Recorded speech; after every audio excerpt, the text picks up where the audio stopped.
So Kyle, what was the process like this week putting together a game plan for Jimmy Garoppolo's first start? Oh, it was fun, just to sit and work with him. We let him know on Tuesday, really to study the scheme and personnel we're going against with Chicago, and we put a bunch of stuff in that we thought it'd give him a chance to learn.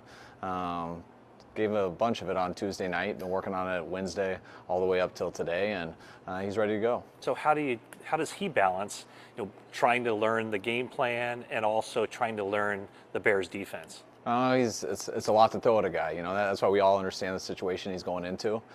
Excited for him to get out there and compete, but I think most of the point is really understanding where our guys are.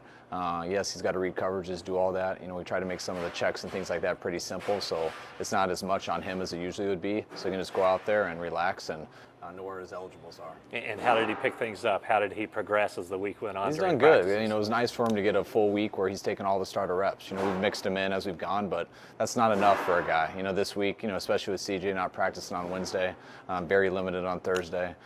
Jimmy was able to get all the reps, and because of that, he's gotten better each day. So what's the game plan before the game starts? Saturday, you'll be in Chicago. What do you do as far as getting yourself prepared for calling a game for Jimmy, and what does Jimmy do as far as the communication with you to make sure that you know where his mind is? Well, we all, on Saturday mornings, we always have meetings. We get together, we review the tape from Friday. We go over our red zone, we go over our 2-minute stuff. We go out and we have a walkthrough where I usually put on Friday nights at my house, I usually put together the first 24 plays. Never do we go 1 through 24, but these are the 24 plays that we plan on starting on. We can skip around, and on Saturday I'll install them, show all the guys, stuff we've been running throughout the week. But we'll go out on the field, we'll walk through it. In Chicago, we'll find a high school or a small college to go to, and we'll do it there. And then we get back, they get away, they go to lunch. I usually sit in a hotel room and watch film most of the day, and I get ready for our night meetings. And then at our night meetings, we have a quarterback meeting at about 7:30. I get in there with Jimmy and all the other quarterbacks, and for about 45 minutes, we just go through the game plan. Tells me what he likes, what he's not comfortable with. I tell him what I'm thinking. Then we have an offensive meeting that I usually run in there, and again, go over the openers and everything. And then we have about a 20-minute team meeting where go over some motivational things, tell the guys what it's going to take to win, and then we go to bed and we wake up and it's time to go. Would you expect on the Saturday night before Jimmy's first start that he would tell you, hey, I'm not real comfortable with this, and you put a black line through it? Yeah, definitely. I mean, that's how the last 3 weeks have been. Even going there with CJ, I do the same stuff with CJ, and whoever the backup quarterback is, which Jimmy has been, I'll go to the next guy and be like, what are you comfortable with? And they tell me, and especially with Jimmy being new here, there's stuff that especially when CJ was getting all the reps, that we knew there was stuff he wasn't comfortable with. So, that's why I had 2 different call sheets these last few weeks, and this week I'll have 1. Would you expect that because Jimmy's only been here for a short period of time that you might be repeating more play calls than you ordinarily would? Or, you got to expect that Chicago might be thinking along those lines too. So how do you balance that? Yeah, it's, it depends what they're playing. I have no problem repeating plays. If something works and they don't adjust, I'll definitely keep doing it until they adjust. So the goal is to put a defense in a bind. And if there's something that you're successful with that puts their scheme under pressure, you keep attacking that area and you make them change. When they do change, you got to change. So that's why you try to put enough stuff into a game plan that allows you to do that. Everyone asks, does he know the whole offense yet? It's not like that. He knows the offense for this week. And it's because we put it in for him and we put it in to attack Chicago. And I think he's ready to go with all the stuff we got in. So one of the elements of playing quarterback that people probably don't think too much about is the run game. Do you have to lean more, or do you go into this game thinking that you would like to lean more on the run game just because of the circumstances? Well, for any quarterback, the run game takes pressure off them. And if you can run the ball, it makes the game a lot easier for the quarterback where it starts. It makes it easier for the O-line. Guys don't pass rush as much. You get much better looks in the pass game. But also that if you don't run the ball well, you're in a lot of 3rd and longs. And that puts even more pressure on the quarterback. So you got to see how the game's going.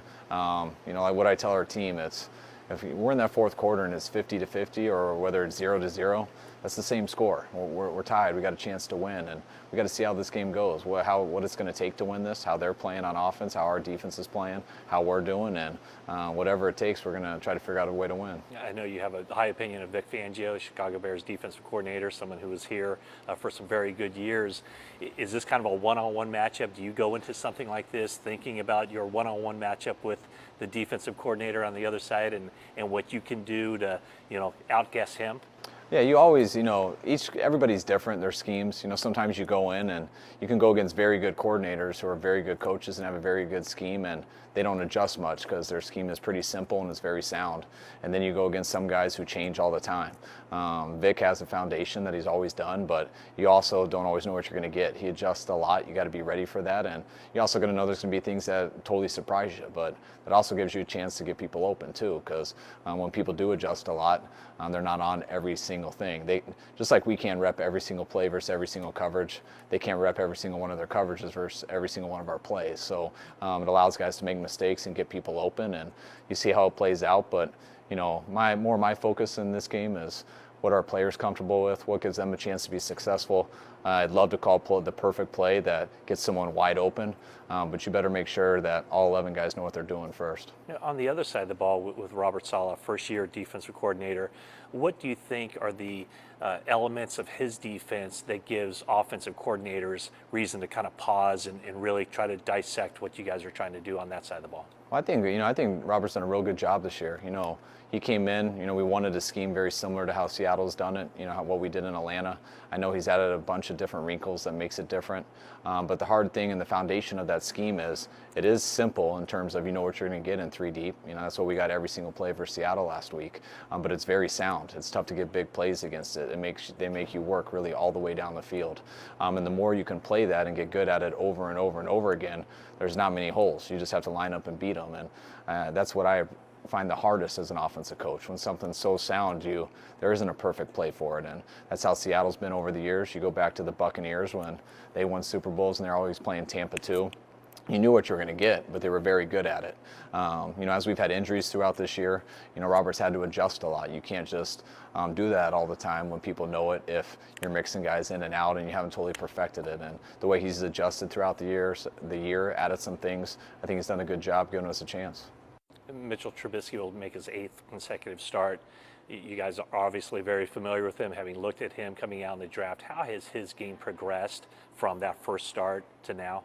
I think as you play quarterback throughout the league, it's not always just you start here and you just go up. And, it's going to be up and down. And it's going to be how you respond to adversity. And I think Mitchell's hung in there. He's had some good moments. He's had some bad moments, just like every rookie quarterback does. He's a very talented guy, and he's going to be a very good quarterback. And he's shown signs of that throughout this year. I think something that's very valuable for him is all the time he's been getting to play. And the way he does that, when this year is over, he's going to had a lot of ups and downs, and he'll have a much better idea going into this offseason what it takes to prepare for OTAs and everything, which usually leads you into a successful year too. Were you considering at all taking him with that first pick, which would have been the number 2 overall pick at the time before you traded back with Chicago? But was he on the radar as far as somebody you were looking at, or was he not a system fit, or how did you? No, he was definitely on the radar. I really liked Mitchell. He was really the only guy who flew out and saw. So I spent some time with Mitchell and got to work him out and got to spend a few hours watching tape with him. And it wasn't something we were going to do with our pick. We felt we had to go a lot of other different directions. Our goal was to add picks and get as many players as possible, which we were happy with what we did. But it didn't surprise me at all that Chicago took him. I thought it was a smart pick for them, and I think it'll end up paying off for them in the future. So why was the best move for you guys to trade back one spot and get Solomon Thomas, and also obviously you get Reuben Foster too? That kind of, I guess, that's self-explanatory. But why was the good move at the beginning to take Solomon Thomas over Mitchell Trubisky? I don't necessarily look at it as taking him over Mitchell. It was more where was our team at. I didn't think our answer was just pick a quarterback right now. And I thought we needed a number of picks. We wanted to get as much as possible. The fact that we were able to get 2 first-round picks, and the way I looked at it is we got 2 top 5 picks with our 3rd pick in the draft by being able to get Reuben at the end of the 3rd round, by being able to get at the end of the 1st round, by being able to get Solomon with the 3rd pick, and then being able to add some other picks later that allowed us to maneuver around, gaining the 2nd round pick for next year, to where I felt that gave us a chance to really build our organization the right way and not only help us this year, but give us some ammo for the future. How did Solomon do when he came back after missing some time with the knee issue?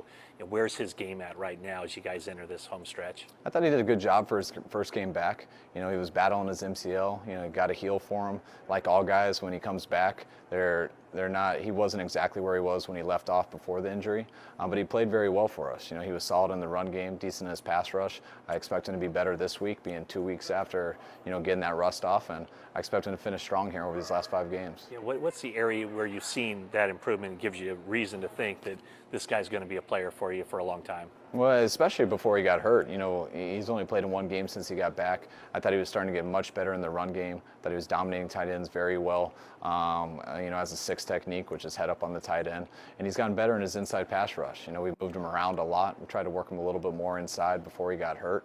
Now he's getting back into it, and if he can just keep playing, you take that into the offseason, and just kind of like what I was saying with Mitchell. You know how the year went. You knew the ups and downs. You know what was hard, what was easy. And Solomon works. I mean, he works all year around and does everything he can to get better.